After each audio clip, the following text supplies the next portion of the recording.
Ce lundi 10 juillet 2023, dans les colonnes de Nous Deux, Vincent Lagave s'est livré sur les autres enfants de sa mère biologique, bambins qu'il n'a jamais connus, révélant son très lourd point commun avec l'un d'entre eux.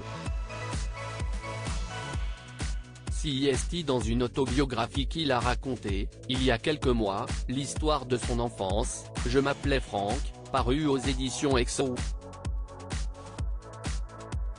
Celle d'un petit garçon prénommé Franck à la naissance, qui sera confié à l'assistance publique à l'âge de 6 mois puis adopté par un couple qui le baptisera Vincent.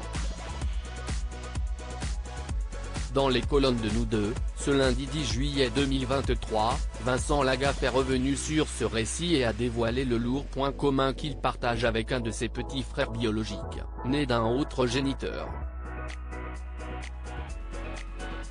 Après moi, elle a eu des jumeaux, confie au sujet de sa génitrice celui qui avait une crainte concernant son père de sang, mais son mec de l'époque l'a poussé à les abandonner. Il avait tout prévu pendant la grossesse pour qu'il soit adopté. Et ce n'est pas tout, elle a ensuite eu 2 enfants, dont un Franck.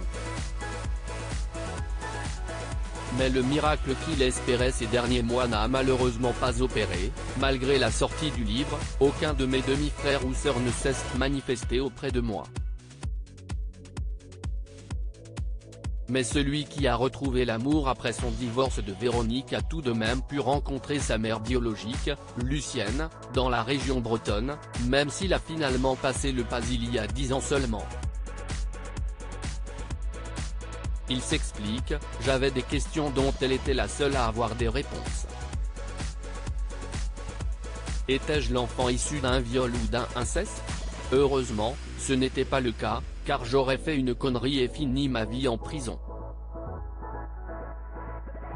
Il continue, après avoir parcouru 1500 km pour la rencontrer, j'ai sonné chez elle, mais elle m'a vite rembarré.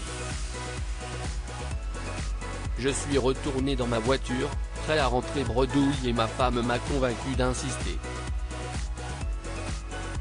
J'ai pris mon téléphone et je lui ai dit, je m'appelle Franck et je pense être votre fils. Elle m'a immédiatement donné rendez-vous.